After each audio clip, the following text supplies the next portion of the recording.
kita kalau bicara Crustaceous, lo kalau mau beli bahan nih, contoh nih bahan ikan ini, sama ikan ini kan beda nih dari tipe body ya. Ini bisa main di size senior up. Kalau ini buat main di baby sampai junior. Setelah itu karirnya selesai. Karena udah mentok. Udah ngunci lah. Untuk berkembang lagi dia susah karena dia punya struktur ya segitu gedenya. Kalau ini kan dia punya body kan manjang. Semakin dia besar semakin dia bagus. Cuman kalau bicara langsung terjun ke arena show, yang kecil dulu dibanding dia. Karena bentukannya udah jadi? Iya, karena top perform dia tuh besar. Kalau yang satu lagi top perform dia dari baby juga udah enak dilihat. Kayak gitu lagi. Bicara ke struktur sama anatomi lagi kalau kita menilai ikan. Kalau lu masih nurunin ikan, ya nggak usah lah. Kasih yang lebih fair play aja kayak gitu.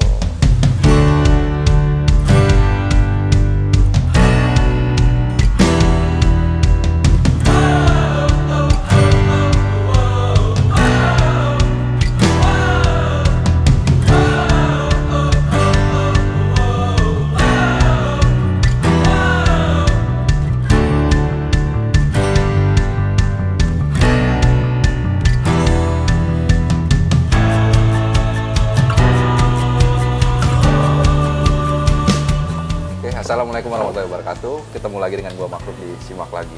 Gua hari ini lagi di Depok, ini masuknya Sawangan ya. Boleh dibilang Sawangan, boleh dibilang Meruyu. Iya. Pada di Cashbird Farm sama Frans di sini. Nah, di sini gua dapat info katanya di sini ikannya bagus-bagus nih. Dan lu juga punya track record juri. Waduh. Berat tuh kata-kata terakhir. Dari kapan sih sebenarnya lu main ikan sendiri? Gua pertama kali gua kenal Mas Koki itu awalnya zaman gua kuliah. Tahun berapa itu? 2009 akhir lah. 2009 akhir. Iya, awal-awalnya itu gua ngekos nih. Kosan gua tuh ada spare buat naruh akuarium semeter. Nah, awalnya gua belanja tuh di Kartini. Zaman dulu pernah tahu Kartini gak dulu tuh? Nah, dulu gua belanja di pasar Kartini dulu. Ada satu pedagang di situ ngedokterin gua nih. Bro, ini ada ikan kontes nih, lu coba dah. Pertama kali gua turun kontes tuh langsung di WTC Mangga 2, era dulu. Langsung juara bro, canduan sampai sekarang. Ikan apa dulu sih? Rancu. Rancu? Iya. Tapi sampai sekarang itu, kalau untuk jenis andalan, yang lo andelin itu ikan lo apa? Kalau gue soal pribadi gue ya, gue Oranda Mania. Oranda? Oranda Mania gue. Lo kebreed? Gue enggak. Only groomer doang gue dari dulu. Terus lo mulai serius di koki itu di kapan? Gua dari 2010 awal gue ikut show, gue pure jadi hobis, nggak dagang. Pure, cuman karena dulu gue merahnya masih di tank, di 2 meter ada 2 tank tuh gue 2 meter. Itu kapasitas kalau tank 2 meter kan paling gue bisa grooming ikan tuh dari size baby sampai junior. Setelah itu baru gue jual tuh, karena gue udah nggak sanggup ngegedein ikan, karena bicara kapasitas kan. Kalau gue gedein juga percuma nih kan pasti nggak sesuai sama ekspektasi gue nanti gedenya, kayak gitu. Itu dulu gue pengen tahu juga nih, track record lo ngejuri. Itu dari kapan lu mulai ngejuri? Pasca gue break aja jadi hobis. Dikasih kepercayaan sama teman-teman sesama hobis, ya suruh nilai ikan mereka, kayak gitu. Tahun berapa sih itu? Itu gue terakhir main itu di 2017, 2019. 2017, 2019 terakhir? Iya. Itu kontes apa tuh dulu? Itu pertama kali gue dikasih kepercayaan itu pas IGC sampai KMKI Liga. KMKI Liga? Iya, cuman yang gue merasa terhormat tuh gue dikasih kepercayaan pas gue ngejuri di Nusatik sih. Lu tau lah Nusatik kan, kejuaraan ikan paling besar kan? Paling gede. Dan lu dikasih kepercayaan tuh di situ, suruh nilai ikan temen lu sendiri. Di situ ada Meng BP dari Thailand, Mr. Tuandin dari Vietnam, dari Indo itu ada Tommy, sama Mas Hermanto Surabaya. Itu yang menurut gue excitednya di situ. Terakhir lu di 2017 ngejuri? Kenapa sih alasan lu berhenti buat jadi juri? Berhenti apa bicara berhenti jadi hobis apa berhenti jadi juri nih? Juri. Karena gua tuh pas after gua ngejuri di Liga 2, gua kenalan sama salah satu importir. Kata dia ngomong, "Bro, bantuin gua dong. Lu kan bisa grooming. Gua nggak bisa nih. Gimana kalau kita simbiosis?" kata dia. Ya udah gua coba bantu dia sampai sekarang gua kecanduan. Dan jadi seller lagi sekarang. Karena jadi seller lo jadi akhirnya ya udah deh tinggalin juri. Iya, karena kan kita nggak enak loh. Lu bawa ikan banyak, Cuman lu dikasih pacaran buat nilai juga kan nggak etis lah kalau menurut gua kayak gitu. Gue mau nanya juga nih, memang ada nggak sih juri sekaligus ngejadi seller? Kalau untuk sekarang sih masih ada beberapa sih kalau kata gua. Tapi menurut pandangan lo fair nggak sih? Ya ini kita bicara kepribadian masing-masing lagi nih ya. Kalau menurut gue pribadi, ini kan ini menurut pribadi gue ya. Kalau lu masih nurunin ikan, ya nggak usah lah.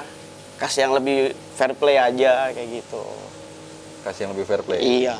Tapi kalau bukannya kalau ngejual itu fair-fair aja. Ngejual ke orang, terus lu ngejuri. Yang penting tetap integritas lu sesuai kapasitas. Betul loh, harus. Kayak gitu. Tapi Kan lu sempet begitu nggak sih? Gua tuh terakhir nurunin ikan tuh karena liga ya. Kan liga itu gua nurunin ikan karena kan tim disuruh nurunin satu orang buat buat perwakilan juri. Iya. Ya gua sih fine-fine aja nggak apa-apa. Situ. Setelah itu gua nggak. Karena gua player sekarang posisinya kan. Kembali ke habit lama lagi di situ. Kita pengen bahas nih. Ikan, bedanya ikan lokal dan ikan impor itu sebenarnya beda di mana? Dan kalau menurut lo lebih bagusan ikan lokal atau ikan impor sih? Ini sudut pandangnya bicara tentang gue ya. Iya. Kalau gue ngeliat ikan, gue kesampingin tuh mau brand lokal kayak mau brand impor. Kalau menurut kacamata gue nih ikan potensial buat kompetisi, pasti gue rawat. Jadi lu gini bro, lu mau import nggak jaminan importnya bisa ngalahin lokal. Begitupun sebaliknya. Tetaplah kembali ke kualitas ikan tersebut dong. Dari dia punya karakter anatominya, impressionnya dia, patternnya dia, kan nggak jaminan kalau lu mau untuk KTP Thailand kayak KTP Cina, nggak jaminan itu bisa ngalahin lokal, kayak gitu. Tapi sejauh ini sepengetahuan lu sih, lu kan udah lumayan lama main. Orang itu kalau dalam kompetisi lebih banyak gunain ikan lokal atau ikan impor sih? Tergantung nih dari segi apa dulu. Kalau bicara rancu, gue lokal minded. Kalau rancu ya. Kalau oranda, gue nggak munafik, gue masih pakai impor. Oranda? Oranda. Impor dari mana? Thailand? Ada dari Pai sama Shogun. Thailand. Lebih oke? Ya, ada juga beberapa breeder yang coba gue pakai untuk oranda ya. Karena gue suka di situ. Kan gue bicara lagi, gue nggak peduli tuh mau import, mau lokal. Kalau dari sudut mata gue ikan bagus, pasti gue beli. Kayak gitu. Nah, tapi lu punya nggak sih ikannya, ikan lokal dan ikan impor? Kita ada nih kebetulan. Pengen tahu nih ciri khasnya nih, biar bedanya kan jelas. Di sini banyak ikan. Contoh ini dari teman terbaik gue nih, dari DRM Farm. Kenapa gue suka ikan ini? Ini kan jangka panjang, buat future. Ini kan bisa enak main tuh 5 sampai 6 bulan ke depan, kayak gitu. Selebihnya ini import dari Shogun. Ini udah beberapa kali menang juga sama import juga. Ini gue main ini dari size berapa nih gue main? Dari size 13. Pertama kali turun nih, ini ikan ini junior champion di IGOC. Lanjut ke IGS dapat juara 3, kalah sama temannya sendiri. Nah, temannya di bawah. Setelah dia ketiban sama temannya ganti anak champion temennya. Di matcher champion ya, di juara 1. Terusnya ini kebetulan dari Limas yang Tiger. Tiger? Iya. Kenapa sekarang dia belum gue turunin? Secara proporsi ini kan udah oke. Dari dia punya ekor, dorsal, bodinya juga. PR tinggal di kepala, masih mentah kepalanya dia. Kita harus bersabar lagi di 3 bulan ke belakang, 3 bulan ke depan. Baru enak dimainin. Tinggal gedongkrak kepalanya doang. Kayak gitu. Nah, tadi gue pengen tahu tuh Ryukin. Karena lo sempet bilang itu ikan ini bisa panjang, bisa sampai 5-6 bulan ke depan. Iya. Apa yang bikin lo bisa berargumen begitu? Jadi gini bro, kita kalau bicara quarter ratio, lo kalau mau beli bahan nih, contoh nih bahan ikan ini, sama ikan ini kan beda nih dari tipe body ya. Ini bisa main di size senior up. Kalau ini buat main di baby sampai junior. Setelah itu karirnya selesai. Karena udah mentok, udah ngunci lah. Untuk berkembang lagi dia susah karena dia punya struktur ya segitu gedenya. Kalau ini kan dia punya body kan manjang. Semakin dia besar, semakin dia bagus. Cuman kalau bicara langsung terjun ke arena show, yang kecil dulu dibanding dia. Karena bentukannya udah jadi? Iya, karena top perform dia tuh besar. Kalau yang satu lagi top perform dia dari baby juga udah enak dilihat. Kayak gitu lagi. Bicara ke struktur sama anatomi lagi kalau kita menilai ikan. seperti itu. Nah, oke. Jadi kita bilang begitu. Lo sebagai groomer, otomatis setiap groomer kemungkinan gagal ada nggak sih? Ada dong. Kalau gue pribadi ya 50-50 bro. Apalagi kita bicara Oranda. Bro. Nah, itu dia makanya kenapa gue tanya tadi kan 5-6 bulan lo bilang ini bisa nih kan masih bisa digunain. Kita pengen tahu kemungkinan gagalnya itu biasa disebabkan faktor apa kalau menurut lo sendiri sebagai groomer? Pertama, kita kalau bicara gagal, yang paling susah tuh ngerawat tuh satu jenis Oranda. Oranda. Ngejaga keutuhan ekornya dia tetap stabil tuh susah. Kalau lu belum punya jam terbang yang tinggi ngerawat Oranda. Contoh, kenapa bisa gue bilang kayak gitu? Oranda ekor kan harus berdiri kalau kita bicara show ya. Iya.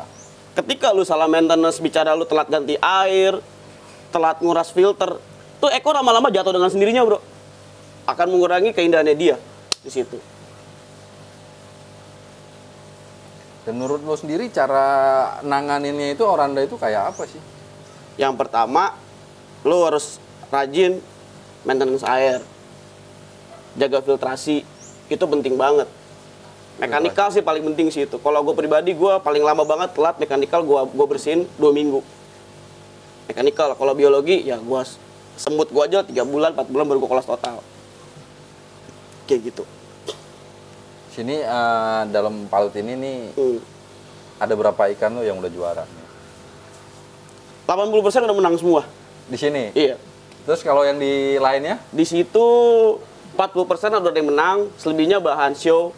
Yang di fiber paling pojok juga ada beberapa yang mau gue mainin buat yang kontes terdekat ini. Kenapa nggak ikan juara gua? Kadang gue bingung juga nih. Orang ada apa ya? Kadang nggak mau ikan juara itu disatuin semua. Maksudnya gimana? Ikan yang udah pernah juara, kenapa nggak disatuin semua? Tergantung kebutuhan. Kalau ikan itu masih baby, kalau dikasih kolam tinggi kayak gini, kasihan. Apalagi yang punya berdorsal tinggi ya, kasihan. Yang masih baby? Iya. Contoh kalau kita bicara berdorsal, lu lihat dulu nih tipe tulangannya dia. Ada yang tebel, ada yang tipis. Kalau masih terlalu smooth dia punya tulangan, jangan coba-coba taruh di kolam tinggi deh, kasihan pasti rusak nanti.